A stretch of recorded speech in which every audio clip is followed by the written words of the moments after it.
गंगा ये सिर्फ एक नदी नहीं, ये भारत की पहचान है, करोड़ों लोगों की आस्था है, उनकी जीवन रेखा है। पर आज यही जीवनदायिनी नदी खुद एक बहुत बड़े संकट से गुजर रही है। तो चलिए आज इसी दोहरी हकीकत को समझने की कोशिश करते हैं। गंगा मैया ये सिर्फ कहने की बात नहीं है, ये एक एहसास है। जन्म से लेकर मृत्यु तक अनगिनत लोगों के संस्कार इसी नदी से जुड़े हैं और यही गहरा आध्यात्मिक जुड़ाव गंगा को एक नदी से कहीं ज्यादा बहुत कुछ बना देता है। पर यहीं आकर एक बहुत बड़ा और मुश्किल सवाल खड़ा हो जाता है। एक तरफ है गंगा की पवित्रता की छवि और दूसरी तरफ ये सवाल कि जिस पानी में हम आस्था की डुबकी लगाते हैं, क्या वो पानी वाकई सुरक्षित है? तो चलिए सबसे पहले बात करते हैं उस समस्या की जो साफ साफ दिखती है, वो प्रदूषण जिसके बारे में हम सबने सुना है। अब देखिए, हम आंकड़ों में जाएं उससे पहले एक शब्द को समझना जरूरी है, फीकल कोलिफॉर्म। सीधे सीधे कहें तो ये वो बैक्टीरिया हैं जो इंसानी या जानवरों के मल से आते हैं और पानी में इनकी मात्रा जितनी ज्यादा होगी, हैजा और टाइफाइड जैसी बीमारियों का खतरा उतना ही बढ़ जाएगा। तो हुआ ये कि महाकुंभ के पास पुराने नैनी ब्रिज पर पानी की जांच हुई और जो नंबर सामने आया वो था 33,000 MPN प्रति 100 मिलीलीटर। MPN का मतलब होता है मोस्ट प्रोबेबल नंबर, यानी बैक्टीरिया की अंदाजन गिनती, और ये नंबर सामान्य से बहुत बहुत ज्यादा है। अब इस नंबर को जरा पर्सपेक्टिव में रखते हैं। नहाने के लिए जो सेफ लिमिट मानी जाती है वो है सिर्फ 2500 और हमें मिला कितना? 33,000। मतलब सेफ लिमिट से 13 गुना से भी ज्यादा। ये वाकई में चिंता की बात है। तो सवाल ये है कि आखिर ये सब आ कहां से रहा है? जवाब काफी सीधा है। हर रोज गंगा के किनारे जो राज्य हैं वहां से 2340 मिलियन लीटर गंदा पानी बिना साफ किए सीधा नदी में चला जाता है। पर कहानी सिर्फ इस गंदगी की नहीं है जो दिखती है। अब बात करते हैं उन खतरों की जो दिखते तो नहीं पर हैं शायद कई ज्यादा खतरनाक। फैक्ट्री से, इंडस्ट्री से जो कचरा निकलता है वो असल में जहर घोल रहा है। प्रयागराज में जब पानी के सैंपल लिए गए तो उसमें लेड और कैडमियम जैसी खतरनाक हेवी मेटल्स मिली, और कितनी? सेफ लिमिट से सैकड़ों गुना ज्यादा। और पता है सबसे डरावनी बात क्या है? ये चीजें कभी खत्म नहीं होती, हमेशा के लिए नदी में रह जाती हैं। अच्छा, अब आते हैं एक और मॉडर्न प्रॉब्लम पर, माइक्रोप्लास्टिक। एक अंदाजा है कि गंगा नदी हर रोज 1 से 3 अरब प्लास्टिक के नन्हे नन्हे कण समुद्र तक पहुंचाती है। ये आते कहां से हैं? हमारी फेंकी हुई प्लास्टिक की चीजों से, यहाँ तक कि हमारे कपड़ों के धागों से भी।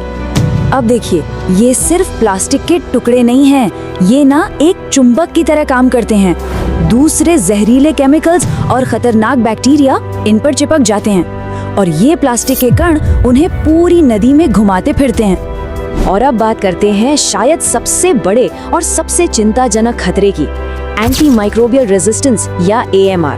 इसका सीधा मतलब ये है कि बैक्टीरिया इतने मजबूत हो चुके हैं कि उन पर एंटीबायोटिक दवाएं काम ही नहीं कर रही।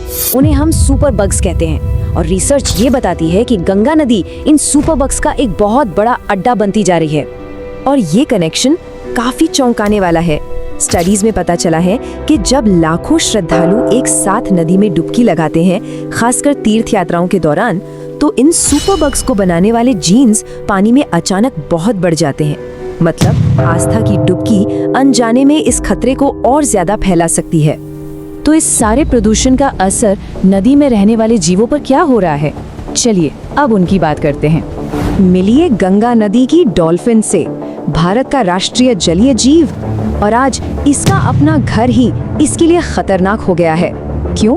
क्योंकि बांध बन रहे हैं, प्रदूषण बढ़ रहा है, मछली पकड़ने वाले जालों में ये बेचारी फंस जाती है और अवैध रेत खनन भी एक बड़ी वजह है। देखिए, ये डॉल्फिन सिर्फ एक जानवर नहीं है, ये पूरी नदी की सेहत का एक इंडिकेटर है। वैज्ञानिक भाषा में इसे सेंटिनल स्पीशीज कहते हैं। मतलब सीधा है, अगर डॉल्फिन ठीक नहीं है तो समझ लीजिए कि पूरी गंगा नदी बीमार है। तो सवाल ये है कि इस सिचुएशन को ठीक करने के लिए हो क्या रहा है? चलिए कोशिशों और असलियत दोनों पर एक नजर डालते हैं। पैसा बहुत खर्च हुआ है। 2024 तक नमामि गंगे प्रोजेक्ट पर 400 अरब रुपए से भी ज्यादा खर्च हो चुके हैं। ये कोई छोटी मोटी रकम नहीं है। इससे पता चलता है कि कोशिशें तो हो रही हैं। तो सरकार का प्लान क्या है? मोटा मोटा 3 चीजों पर फोकस है। पहला, शहरों के गंदे पानी को साफ करने के लिए बड़े बड़े सीवेज ट्रीटमेंट प्लांट यानी STP लगाना। दूसरा, फैक्ट्रियों से निकलने वाले कचरे पर नियम कानून सख्त करना। और तीसरा, जो नियम तोड़े उसके खिलाफ कानूनी एक्शन लेना। पर यहीं पर कहानी में एक ट्विस्ट आता है। देखिए, इतने सारे पैसे खर्च हुए, कई STP बने भी, लेकिन जो गैप है वो अभी भी बहुत बड़ा है।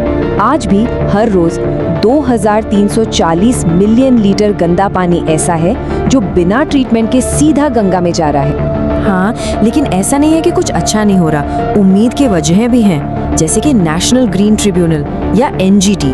ये संस्था काफी एक्टिव है। अभी हाल ही में उन्होंने एक बहुत बड़े टेंट सिटी प्रोजेक्ट को सिर्फ इसलिए अवैध घोषित कर दिया क्योंकि वो पर्यावरण के नियमों को तोड़ रहा था। लेकिन ये लड़ाई वाकई बहुत लंबी और मुश्किल है।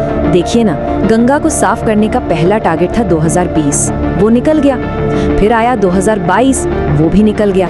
अब नया टारगेट है 2026, पर आगे क्या होगा कौन जानता है। तो इस पूरी बातचीत का निचोड़ क्या है? यही कि गंगा की गंदगी का मतलब बदल रहा है। अब हमारी लड़ाई सिर्फ उस कचरे से नहीं है जो आंखों से दिखता है। हमारी लड़ाई है उन अनदेखे दुश्मनों से, हेवी मेटल्स, माइक्रोप्लास्टिक्स और सुपरबग्स। और यहीं पर एक बड़ा सवाल खड़ा होता है। जब प्रदूषण इतना छोटा हो जाए कि वो दिखे ही नहीं, तब हम किसी पवित्र नदी की पवित्रता को या उसकी सफाई को मापेंगे कैसे? ये एक ऐसा सवाल है जिसका जवाब हम सबको मिलकर सोचना पड़ेगा।